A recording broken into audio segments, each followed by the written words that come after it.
By picturing invention Archimedes style, we play into the lone genius model we mentioned in our last video. We imagine lone geniuses sitting in a study somewhere, pondering the universe without any kind of input from anyone else, until a brilliant idea strikes them. It seems passive, like ideas just happen to you. I prefer the Jack London quote, "You can't wait for inspiration. You have to go after it with a club." Invention techniques are all the active things we do to go after ideas and make connections. Remember, invention is a skill, so we can practice it and improve over time. Invention is both systematic and recursive, qualities which impact how we practice it.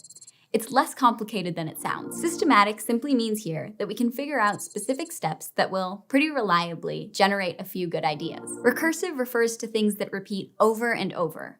Invention is technically the first step in the writing process, but sometimes our best ideas come out later, during steps like planning or drafting or revising. So we have to constantly come back to invention. Remembering these qualities of invention can help us keep moving in our writing, not waiting until we get to the perfect idea. Expecting divine inspiration can sometimes create what we know as writer's block. Occasionally, when you sit down to write a paper or progress report, or even a text to your crush, you'll come up with something pretty quickly. But plenty of other times, you'll feel like you're blocked. But this isn't a super helpful way to imagine it. If you're blocked, you can't move forward because outside forces are stopping you. In reality, we are the ones who decide to stay behind the block. Writer's block is more likely if we sit with our computer or notebook and wait for ideas to come to us. Imagine instead that we have to go exploring for ideas to get where we want to go. Let's discuss 3 useful techniques: free writing, list making, and affinity diagrams. First, free writing.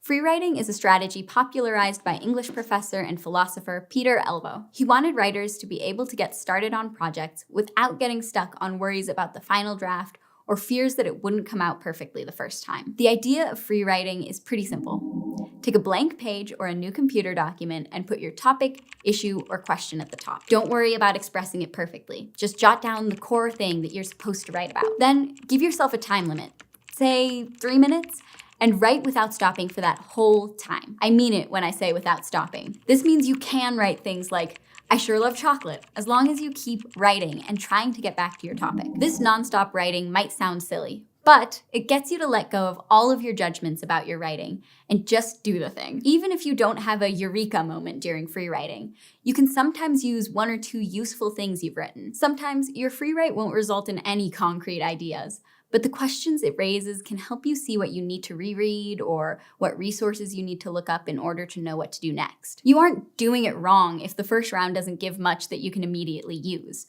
The goal is to get started. Another technique that also helps with idea generation is list making. List making shares a lot with free writing, but uses a different way of associating ideas. Start by listing each main topic or concept that needs to be covered and leave space beneath each one. Then set a time limit for yourself and try to fill in all the details, examples, or facts that are relevant to each topic. Don't worry about complete sentences or thoughts.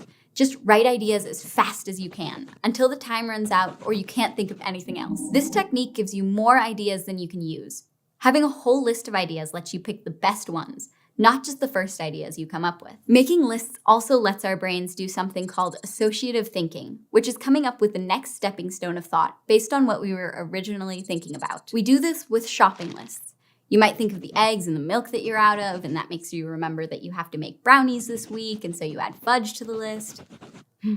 Chocolate. Each item that you add to your list can remind you of other things that might be relevant. Each piece of information can help you make new connections. Creating lists can be useful in lots of ways. Once you have a main idea for your writing project, for instance, you can use lists to think of a bunch of relevant supporting ideas. These kinds of lists lead well into our last technique. Affinity diagrams are a really helpful way to view your ideas as fundamentally connected.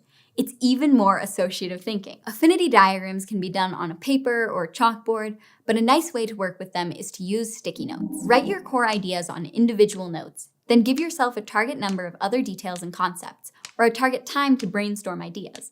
Then arrange the ideas you've come up with, hopefully more than you need, on a flat surface, like a wall or a door. You can organize them based on which concepts are most important, or which ones are dependent on others. Try out different ways of organizing them. You also might put all the sticky notes that relate to each other into different areas of the wall, thinking about what makes one idea fit well in one place and not in another. Affinity diagrams generate more ideas, but their big benefit is giving you initial connections between ideas that can make later writing steps, like planning, easier. For an example of how you can combine some techniques in order to thoroughly explore ideas, let's watch a writer in action. Lola has to write a literature review for her public policy class, comparing studies of the relationship between tax rates and benefits offered by different governments. She has learned a series of techniques that help her approach invention enthusiastically, so she doesn't just sit and wait for ideas to come to her. She applies her strategy in 3 steps. First, she rereads her favorite resource from class during this unit with a notepad beside her, so when she notices connections she wants to mention in the paper, she can write them down. After she reads, she does a 3-minute free write, expanding on the notes she took. When she rereads her free write, she realizes she's focused a lot on healthcare as a benefit. She then tries to write a 10-item list of examples and details relating taxes to healthcare, since her long-term process has her use a 10-item list to generate ideas. From those 10, 6 seem interesting, but she only finds studies relating to 4 of them, so she focuses on those during the next step. Finally, she draws an affinity diagram, arranging sticky notes into categories for each example.